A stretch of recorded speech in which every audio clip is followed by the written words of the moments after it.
Okay, hi, thanks for having me. Okay, great. I'm Roberto Torres with the Nature Conservancy, as you heard. The local birding clan calls me Toe, T-O-E.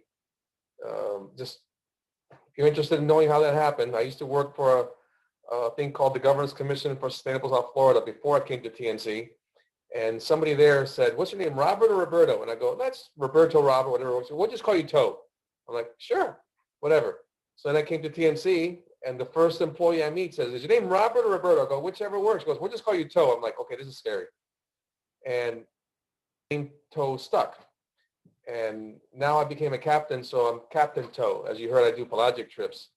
But I'm hoping after you hear my presentation that you don't call me Captain Obvious, because as birders, a lot of what I'm going to present, we already know, but hopefully it'll trigger a couple of ideas of how we can help migratory birds because they do need a lot of help.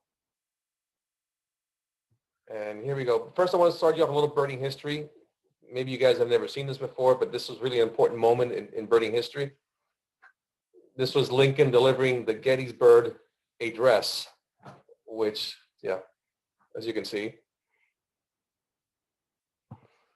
And okay, let's get down to it. Why is Florida important? Well, here you go. You have North America and you have the Caribbean, Central America, and South America, and we're kind of like a little bottleneck, or as I call it, the little tube in the hourglass where all the birds go through. Where the last spot, many of them see in North America before heading south in the fall, and we're the first spot that they get to in the spring.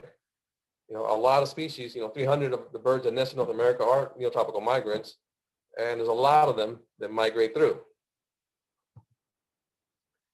Now, this is, what we're mainly getting here is called the Atlantic Flyway. A word of caution, when I first started making this presentation a few years ago, I looked up the Eastern Flyway. It turns out that that's in Eastern Asia, mostly through China. So the name is actually the Atlantic Flyway. So just make sure you get it right. A lot of birds fly, see, from most of the Eastern U.S. and Canada, from way up there all the way through Florida. But we also get a lot of birds from the Mississippi Flyway that do come along through here. And as here in South Florida, we find out every year, including this week, we get some Western species as well. I was just telling Kathy and Susan and Deborah earlier, just a couple of days ago, they found a McGilvery's Warbler in Plantation Preserve. And every winter we get a lot of Western stuff that migrates here. Western kingbirds, central flycatchers, Western tanagers. A lot of Western birds do migrate through here, and some of them even stay here in South Florida for the winter. So we're pretty important for migration. So what have people done to help migratory birds? This is the question that I like to ask. Well, as far as the Nature Conservancy, our mission, as you can see, is to preserve lands and waters on which all life depends. And by all life, we mean people as well, because we are part of nature. We're connected, whether you live in the most built out part of the city, or you live way out in the rural areas, or you never even go see nature. We all depend on nature. So our strategy is to help everyone and everything on the planet. We were formed in 1951 by just a group of concerned citizens in New York that found this one special place that they wanted to protect. And it's a word, we will. They formed an organization, they collected funds, and they purchased it. And since that time, we have been known best for our ability to come in and buy lands when other people do not. And our efforts have expanded way beyond just buying land, but as you're going to find out later, we still do that. As far as birds are concerned, we have a few interesting initiatives going on. This one's pretty cool, started in 2013, where they're using data to identify areas that migratory birds really need, and they're finding incentives for local rice farmers to actually manage their lands for birds, as opposed to just managing it as as a rice farm.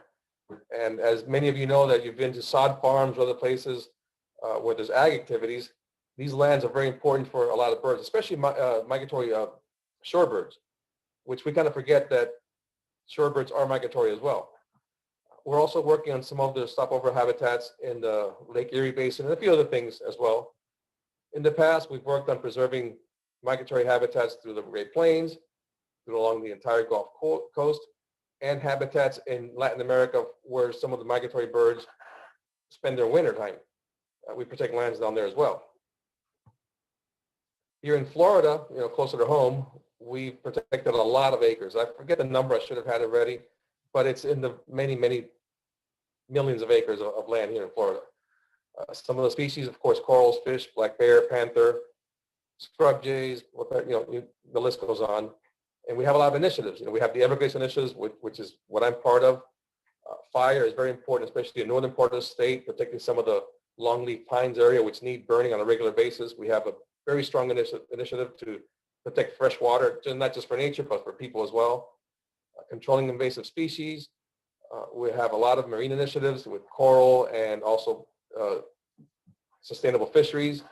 And of course, all of this is under the blanket of climate change, trying to make our coastlines more resilient to sea level rise, storms, making our cities more sustainable. We're doing a lot, but what are we doing for birds? Well, a lot of efforts protect nature, Everglades restoration, multi-species recovery plan, a lot of local programs. They do benefit birds in general, but most of them do not protect migratory birds, and very few of them actually even have birds in their plan. Oh, sorry a second, I gotta get rid of something here. I can't see very well. Okay. So what do migratory birds need? Well, according to the data that I found, 1/3 of the neotropical migrants have been declining for the last 30 years. There's a lot of reasons for this. They have a lot of challenges. Well, you probably heard of all the collisions. They collide with wires from towers, buildings, windows. I can't tell you how many times I get photos sent to me of a dead warbler or something that somebody found in front of their office building or in front of their apartment. They're saying, what is this? I go, well, where'd you find it? Oh, it was lying down next to my window. Obviously, there are collisions. The numbers are pretty staggering, as you can see. There are a lot of birds that are dying, crashing into a lot of our structures. Feral cats, that's kind of a touchy issue to me, cats, but they never go near birds. But according to some of the data, they do kill a lot of birds annually in the U.S., millions of them. I took this picture at a local park while I was birding, as you can see, and I have other ones that are even scarier. And of course, there's always habitat loss. Just here in my county, Dade County, we've lost a lot of former birding habitat to development, and it seems like there's no end in sight. It just keeps going, and nobody cares about the importance to birds. Migratory birds seem to migrate along certain patterns. It's usually the coast is where they like to migrate the most, and that's where most of our development occurs. So what we really need is a series of little spots, even if they don't have to be too big, but just along the migratory paths where they can stop depending on wherever they need to set down. If you've ever tracked migration, as I do, you notice that both in in fall and in spring, it's very weather dependent. They could drop in the south part of the state, the middle, the north, wherever, depending on wherever the weather sets them down. But they need areas to set down in, and they don't have to be huge. They don't have to be super pristine, but you have to provide mostly food and shelter, which is what they need. There's a local birder here in Dade County. The last couple of years, he rides his bike to and from work, and he's been birding little areas that nobody else ever birded before. It could be a clump of trees behind a Walmart, or another clump of trees by the airport, and he's finding great migrants. He found a golden wing this week at this spot that nobody else ever birded. But it has trees, it has food, it has shelter. It's what they need. I'll give you an example. Right there is a map, an aerial view of 80 Barnes Park, one of our best migratory bird spots. As you can see, it's got some trees here, there's some pinelands here, there's some more shrubby area on here. This is called Homeless Hammock because it used to be full of homeless people for a while. Not very big, surrounded by a huge urban landscape. Well, if a bird were to set down anywhere in this area, where do you think it would go? It would go right, I keep doing that. It would go right in here because that's where the trees are, and of course that's where the food is. So the point is, doesn't matter if it's an urban environment, you still need to protect areas for birds. It's pretty good for wood thrush, by the way. Castle Hammock, you might have heard about this spot as well. It's very good for hummingbirds. They have a lot of hummingbird-friendly and butterfly-friendly plants. That's another spot. Matheson Hammock is another location that's very nice. I found a yellow-green vireo there one time on a very, very slow day. Bill Baggs, the state park on Key Biscayne, which is very good in spring because it's the first location that birds will find on their way back up north. The day I took this picture, for you guys out there that know how rare bay-breasted warbler is here in Florida, on that day there were so many that another birder actually said, let's look to this flock of bay-breasteds and look for something good. So it was that hardly ever happens. How often have you seen that? So it can be pretty cool. And then there's another area called Lucky Hammock in the Annex, which is on the south side of the park, which is a little hammock and some other rolling trees in the middle of these ag fields, which how it got protected, but the ag fields were farmed for the longest time. They were leased by the Water Management District, and it was called Lucky Hammock because so many great birds would show up there. It's still the best spot down here to get all the flycatcher every August. They show up in several, in large numbers. A lot of stuff that we don't normally expect shows up there. But here's the problem with all these sites. None of them are managed for birds. The birds happen to use them accidentally.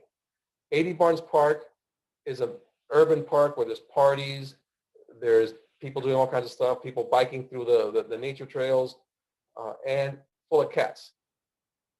Okay, this area, the annex, used to be great for sparrows, of course, raptors, nice open fields.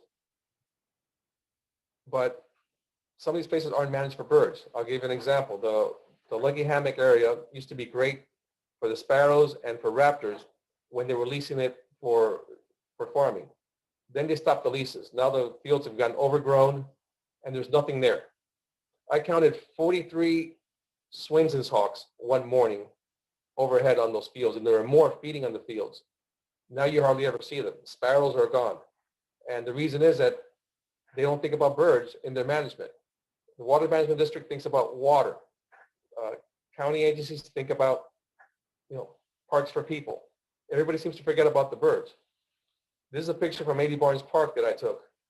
Right next to the sign where it says, don't feed the cats, well, there was a lady feeding cats. I approached her and said, why are you feeding these cats? And he's like, well, I don't care. I'm feeding the cats. And folks drop off their cats. So here's the issue that we're facing. We have these little areas that are remnant that supply limited habitat for migratory birds. Then they're not managed for birds, and on top of that, people are doing things that actually threaten the birds, and nobody's doing anything about it. Matheson Hammock is full of dogs. You have people taking hordes of dogs through the nature trails, which they're not even supposed to do, and nobody addresses it. So we're losing locations, and the ones that we do have, they're not really being managed for the birds. And then we get to something that's very near and dear to me and really gets me upset, which is what I call the forgotten stepchild, which are shorebirds. Shorebirds are migratory birds too. When we think of migratory birds, we always think of the warblers and the orioles and the tanagers. But shorebirds are some of the longest distant migrants on the planet. I think there was a bar-tailed godwit that flew nonstop from Alaska to New Zealand. It was satellite tag, and they could see it flying over 7,000 miles. They need habitat as well. And if any one of you guys are into shorebirds, you'll see that in Florida, we have no dedicated shorebird sites. According to the U.S. Shorebird and Conservation Plan and other ones, they say that shorebirds are declining, just like everything else is. I'll give you an example. This place is a mitigation site for a local development. They got scraped, and just by nature of groundwater got flooded. It was great for shorebirds. On this day, there weren't any because these two bald eagles scared them away. But if you look at it, it's an ideal shorebird spot. But it wasn't managed for that. There's a red knot in a short-billed dowitcher On this day, when that picture was taken, there were also 2 buff-breasteds and several Wilson's phalaropes, along with like 15 other species. Here's a species list in just 3 or 4 years from that one site, until they became overgrown, crowded out, and now you won't see a single shorebird at that site. And that's what we're facing over and over again. Here's one day when I was doing a spring migration count at that site. I counted over 1,200 individuals of 45 species of birds, including 45 white-rump sandpipers and a bunch of other shorebirds. So you can see that it's a nice site. Even a small site like 50 acres will provide a lot of habitat to migratory shorebirds. You also get ducks, and today's October 14th, and October 19th, it'll be 16 years since I found this, a black-headed gull, which is kind of cool. So you get all kinds of stuff in these sites. But nobody really matches for them. The only real habitat provided in many areas for these shorebirds outside of their breeding grounds is provided by farming activities. And the farmers aren't really doing it for the birds. They're doing it as part of their regular management. I'll give you an example. Up in the Palm Beach, well, up for me in Palm Beach, you have these huge sod farms and sugarcane farms. And what they do every summer, after they bring in their crop, they will plow it, and then they'll flood the fields to control nematodes. And then about a week, those water levels start coming down and become perfect for shorebirds. And you'll go there and you'll have thousands of shorebirds. I counted 21 shorebird species in just one field one time off State Road 880 in Palm Beach County. But we can't depend on farmers doing this for the birds. We really do need some kind of dedicated shorebird sites throughout the state. Oh, that's what I said. Now, I'll give you an example. This was right after Hurricane Irma. Real close to my house, there were these really nice ag fields that whenever you had some kind of rain in the fall, they'd be loaded with shorebirds. This is an American golden plover. There were about a half a dozen of these that day there. Today, right there where that picture was taken, it's got houses because it's been developed. Here's a little plug for what I'm doing. I mostly do land acquisition in what's called the Southgate Wetlands Project. And this picture was taken there. And it's a 55,000 acre area of wetlands and some tree islands in the southern part of Miami-Dade County. And some of it is suitable for migratory birds. There are a lot of higher ground and some little tree islands which will provide habitat, and some other areas that provide habitat for some shorebirds and some ducks and stuff like that.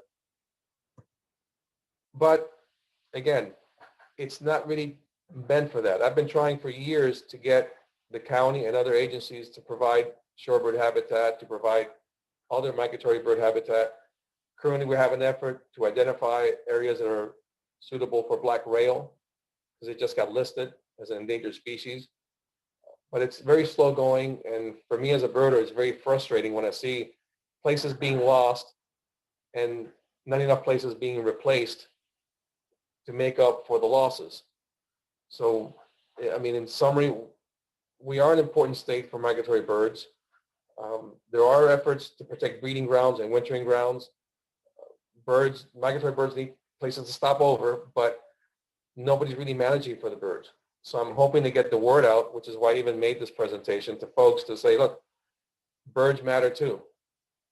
And hopefully we can make a difference. And with that, I'll be willing to take any questions. Oh, by the way, just remember this. This is very important too. Get out there early.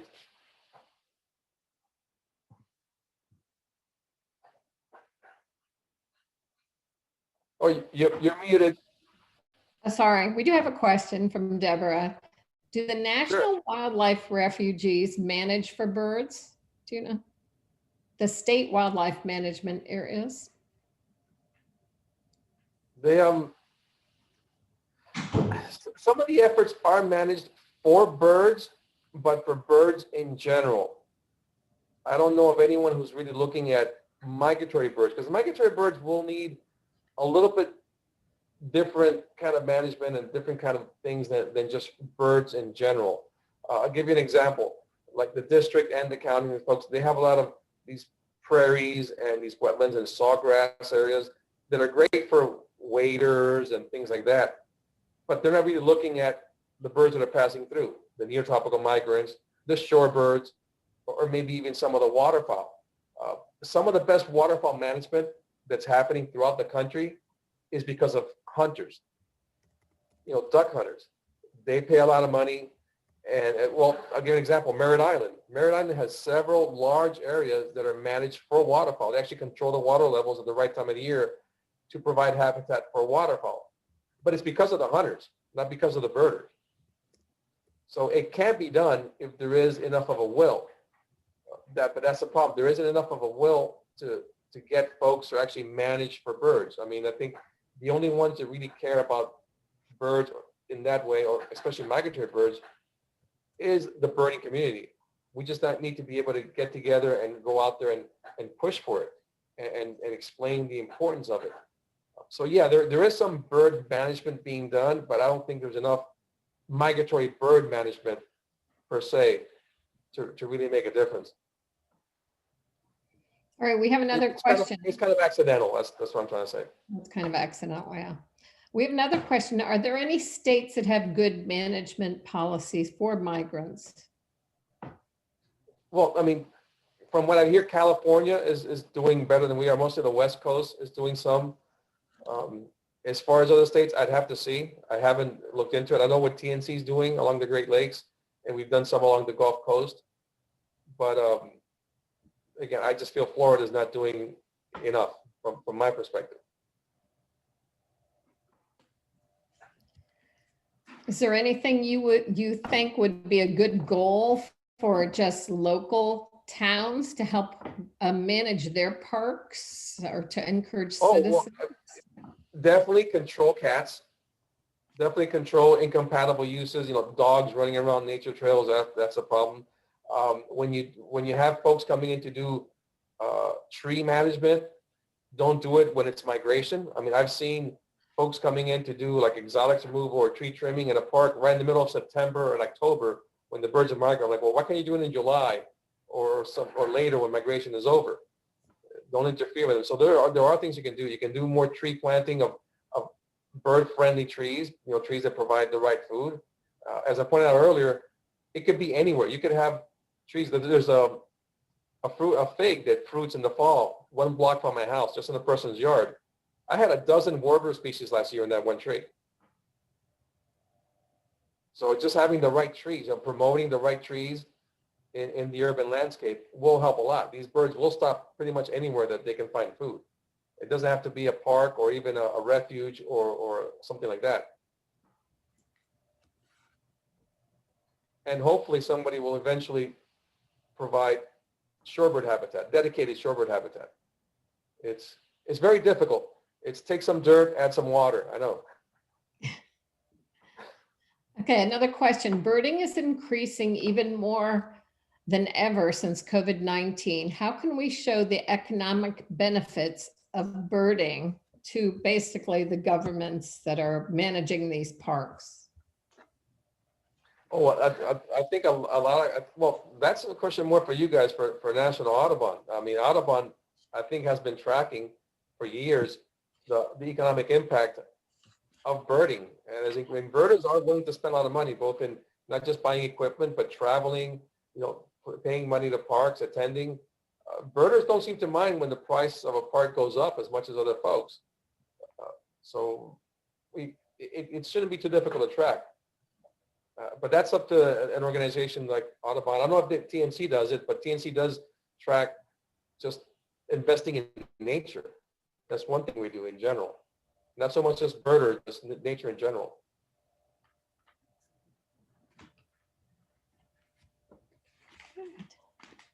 If you want to ask me about pelagic birds, I'll be happy to answer those too. Right. And people, you can unmute yourself too if you don't want to type in the chat. So it sounds to me kind of like it's more making people aware that the migrating birds have different needs than because I think about Merritt Island and wow, that's a great piece of property, but people aren't aware that migrant birds need different things than the waterfowl or other things that we're managing for. So it sounds like we need to really educate everybody about that. I'll give you a perfect example. Yesterday, I was doing a TNC event at Hillsborough State Park.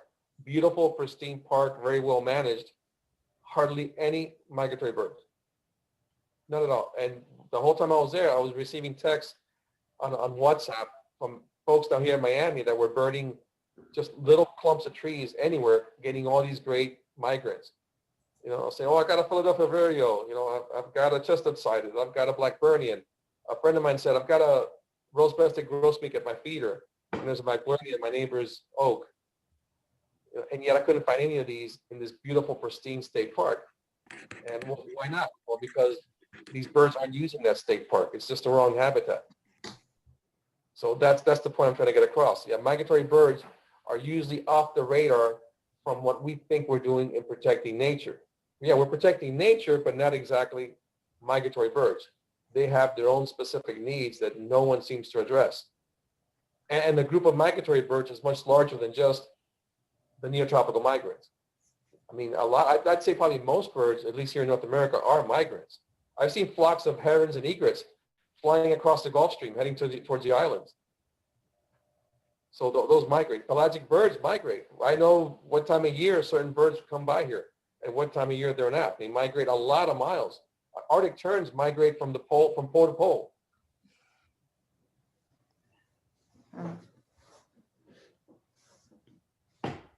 It's an interesting dynamic, though, the whole migratory thing, that you can time the right time of year to get certain birds. We have certain windows for certain birds when they show up.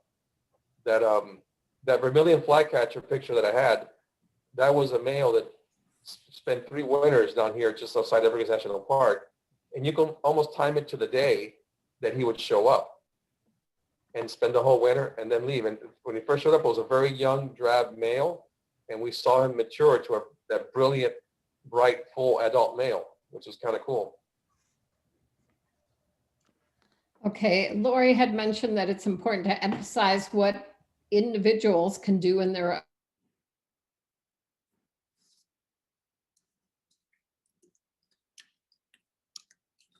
What can we do as more and more of the birds' natural resources and habitats are being taken away from them due to home construction, with forests being cleared, etc.?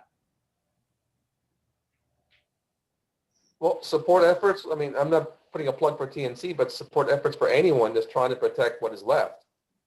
And also try to support efforts with your local communities to try to restore whatever areas that you can. Again, migratory birds a lot of times don't need a lot. But even just setting aside this one little park with the right trees, right habitat, will be better than nothing.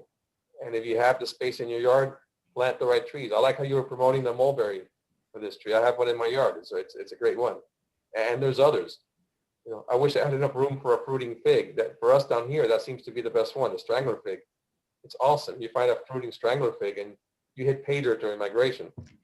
Deborah had mentioned also the homegrown national park movement, and Christiana did occur with that. And that, I don't know, Deborah, if you want to explain what that is in case someone doesn't know what it is. Dr. Doug Tallamy, the entomologist from University of Delaware, who spoke for us, I believe it was February, and that's recording is on our YouTube channel. And there are many other recordings by him.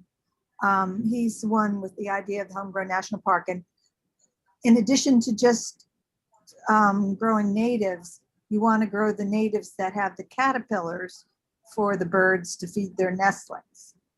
And then for migratory birds, the berries as quick sustenance seem to be rise to the top. But for breeding birds, it's the trees with the caterpillars. So that's the homegrown national park. Tallamy says it's not enough to just grow your natives in your own yard. You've got to teach about it and get your neighbors to do it to make this homegrown national park. Yes. That's a cool idea. Yeah. And Sheila's asking, do backyard feeders and bird baths help migratory birds? Not unless, as long as there's no cats around. Yeah, Good so point. make sure if you have cats, you keep them indoors like I do. And I've seen some of the neighbors' cats try to stalk the birds at my feeder, so I have to keep hitting them with a water hose and stuff and try to scare them away because they will. They will catch them. It's not a myth. Cats will kill birds. The Connecticut warbler that they brought to the bird place this week, well, actually 2 days ago, was killed by a cat. Oh. I've seen them go after painted buntings. I've seen them go after a chestnut side at one time. That was at a bird bath. So they will do it. I love cats. I mean, I have 2 of them, but that can be a problem, especially in our urban areas where people seem to think that the local park is the best place to drop off your cat. Well, that local park is also probably the best spot that a migratory bird has to stop and feed. So it can be problematic. So yeah, educating, and again, so supporting your organizations or your agencies that are trying to do something and get the word out. That's what you have to do. It's mostly awareness. This presentation, like I said, you're going to call me Captain Obvious because most of the folks here already know some of this stuff, but this is meant to make awareness, public awareness and engagement, and hopefully try to find solutions to some of these issues. Roberto, This week, I thank you for giving us this charge, and the cat point is something we haven't addressed in our bird chats this year. Unless anyone has any other questions as to what we can do, can we partake of your knowledge of the cycles of the migratory warblers? You seem to know exactly when they're going to come and which ones are coming through and everything. sure. I know when every single one is going to come by. They're going to be out there the day that I'm not there. But like the Connecticut, tell us about the Connecticut. The Connecticut is, I mean, for us, we can actually time that one here on the southeast coast. Like I said, it's like first week of May to like the beginning of the 3rd week of May. That's the window. As early as maybe May 4th, but more like May 8th, and then through like the mid-May 2020s, that's when they seem to come through. And they're coastal more? East Coast? More coastal, yes, depending on the winds and other factors. They will show up at any of these parks. By far the one where I've seen the most, which was not many, I saw 4 in one day, was at Bill Baggs State Park. But I know on that day, other people saw others in other places. So there were at least 8 seen that day. But I've heard of days where they've seen more than that. But yeah, but Connecticut is very much on a fixed schedule. I had one time, like on a May 10th or so, I was in a pelagic right off Key Biscayne, and I had one that tried to land on my boat. And then it flew straight towards Bill Baggs. What other ones are on a tight schedule? Kentucky seems to be one of the early ones. You want to get that one anywhere from mid-August to mid-September. Cerulean is an early one, although I saw one on September 30th, and the next day I saw one October 1st, which was kind of late for them. But that one's kind of on a tight schedule. Louisiana water thrush is one of our earliest ones down here. I've seen them as early as mid-July. Winter here. So they may get here early, but a few of them will stay. So we're kind of strange and different from the rest of the country. In winter, you might be lucky to find 2 warbler species in most of the U.S. or 3. But here in South Florida, if you put in your time and you go to enough places, you get 20 in one day, because all the ones that we have wintering down here. And could you name those that winter there? Oh, hooded, blue wing, Swainson's, magnolia, worm eating, pretty much all the red start, black-throated blue. I don't think we've had a wintering blackpoll yet. Cape May's winter here a lot. There's a lot of most of the common ones will winter here. Prairie, yellow-throated, common yellow-throats are all over the place. Of course, palms, pine. I don't know if we had a wintering prothonotary yet. or Blackburnian or Connecticut or Golden Wing.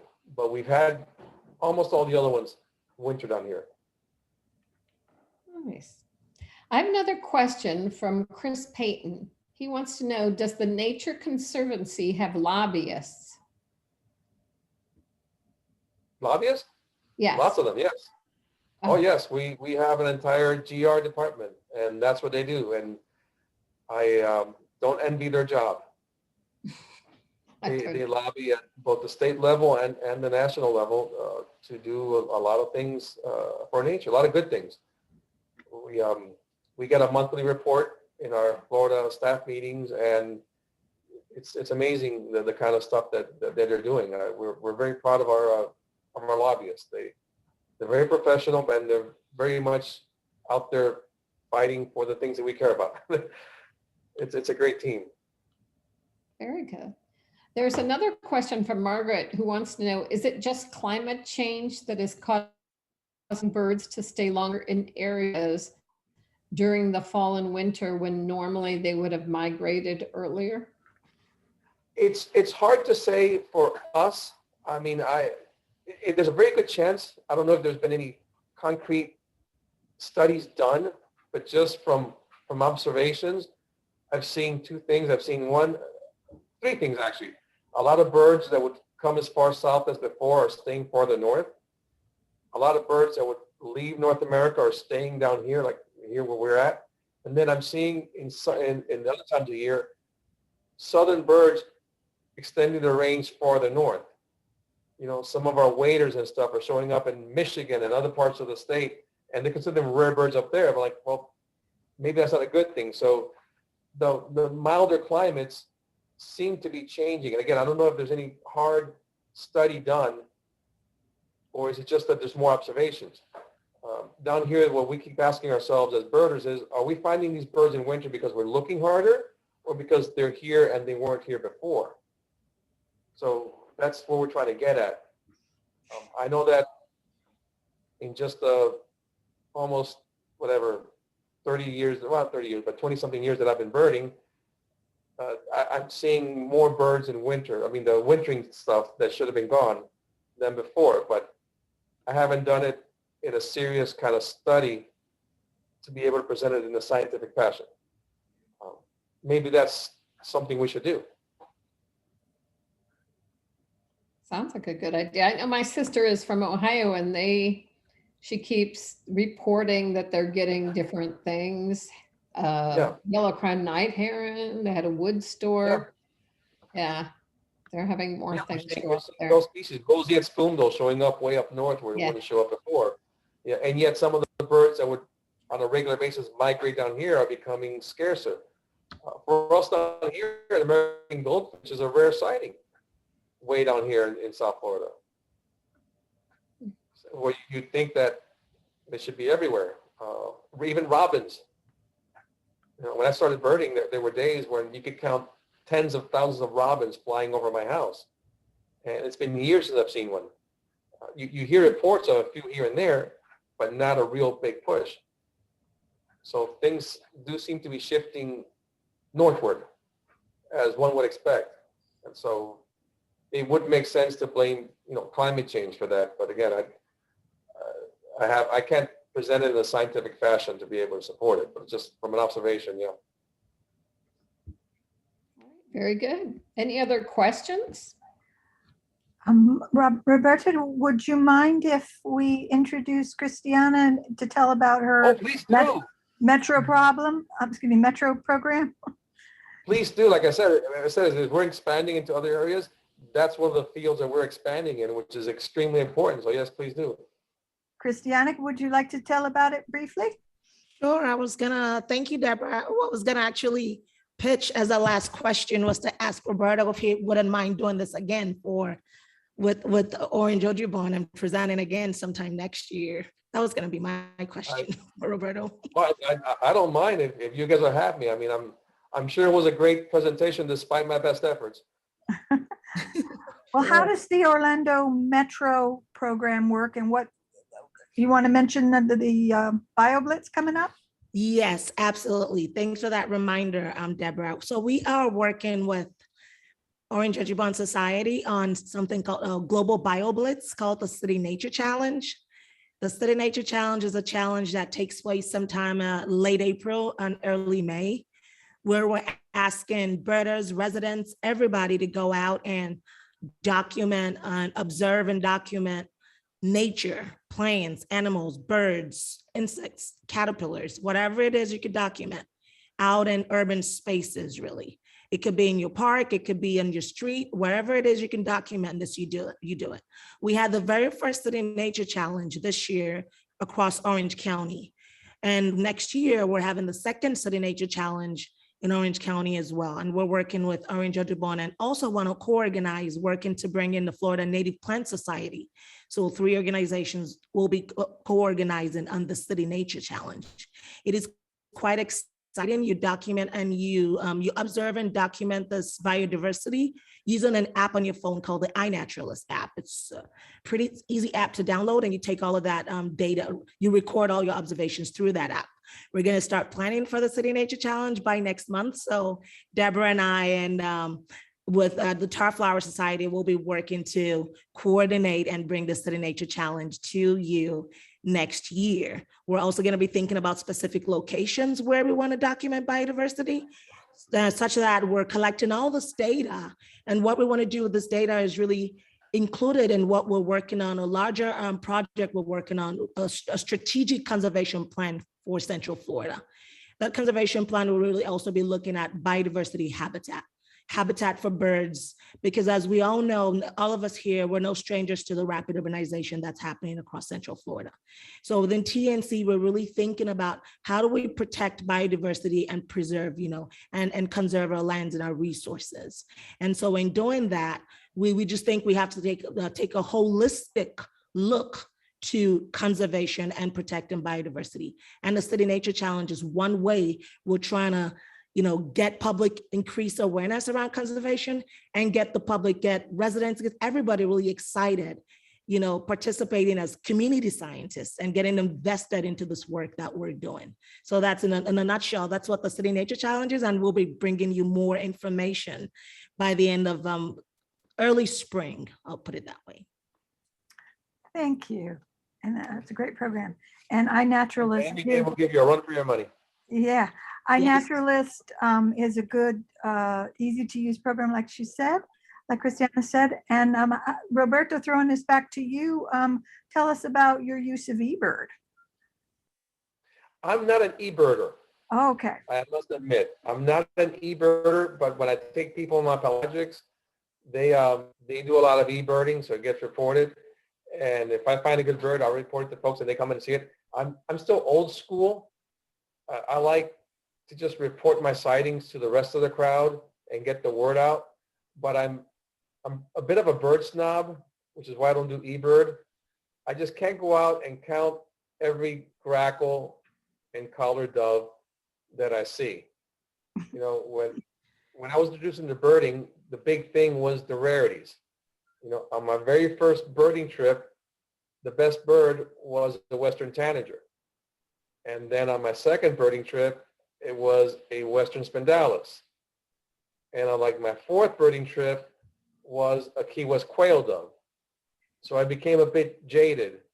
So when I'm out there, I'm always looking for that rarity, and anything that's not a rarity is like blah, blah, blah, blah.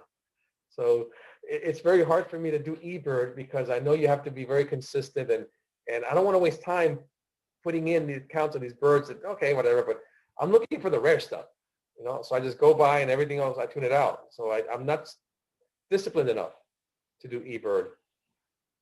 I have one eBird entry, and that's black-capped petrel. It's only because somebody made me do it after the fact, so it would be on the list. It was the first black-capped petrel for the county. So stuff like that I can do. I like to add that with the iNatural, with the City Nature Challenge, if the iNatural and the eBird app is what you use, that's okay. That data can be converted to the iNaturalist as well. And I think Deborah and I talked about this sometime, yes.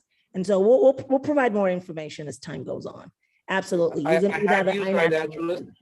Yeah, I have used it. I have it on my phone. And we have done the City Nature Challenge down here.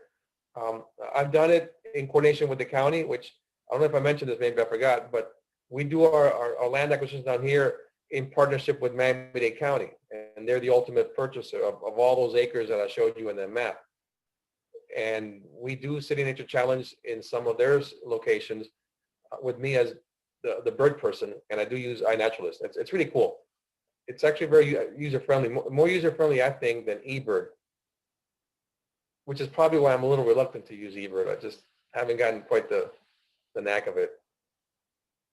Okay. Well, Kathy is a really great e-birder, and I'll turn this back to you, Kathy, to wrap up. Okay, well, we appreciate all your wonderful information. Oh, there's my bird clock. Roberta, we really enjoyed it. You've given us some inspiration to really, I think most of the people that come on this program already, like you said, we're aware of this, but we need to be revitalized to share this information with others, because we do care about the birds. Thanks for having me. I mean, you can tell I'm a little bit passionate about this, but it's kind of dear to me, and I have to like be a bit of an alarmist sometimes, because I really do think we need to act. I really do think we need to protect them. They're kind of forgotten by most folks, and we have to, you know, make folks aware that, look, this is beautiful. It's out there. It's part of nature. It's right there in your backyard. But if we don't act, it'll be gone. You know, we could lose a lot of these species, or at least lose them in your area if you don't have the right places for them. Right. So it's a great reminder, and it's still migration. So, you know, everyone remember, if you do have outdoor lighting, to, you know, take care of it properly, so you're not, you know, distracting the birds, and put your cats inside. And this is a great time to plant some of those natives. I know we're having the Backyard Biodiversity Day at Mead Gardens this Saturday. So if you're local to Central Florida, it's a great time to pick up some native plants to help the birds. At Mead Gardens. Oh, one last plug. Most of the bird pictures on this presentation were mine, except I included some for a dear friend of mine who passed away named Trey Mitchell. So in his honor, I left some of his, you know, photos in there as well. So I just wanted to make a little plug for that as well for him. Beautiful photos. Like the pictures, though, that's who took them. So yeah, they are beautiful. And we look forward to getting down to Miami area in January with one of our trips. So we'll have more information coming up on that. So cool. yeah, everyone's saying thank you, and we really appreciate it. Well, thank you for having me. Thank you, Roberto. Awesome. You're welcome. All right, and we'll see everyone on our Orange Audubon YouTube channel next Thursday at 7 for our special program with Kevin Laughlin of Wildside Nature Tours. You will not be disappointed, so definitely check it out. All right, stopping the recording. Good night, everybody. Okay.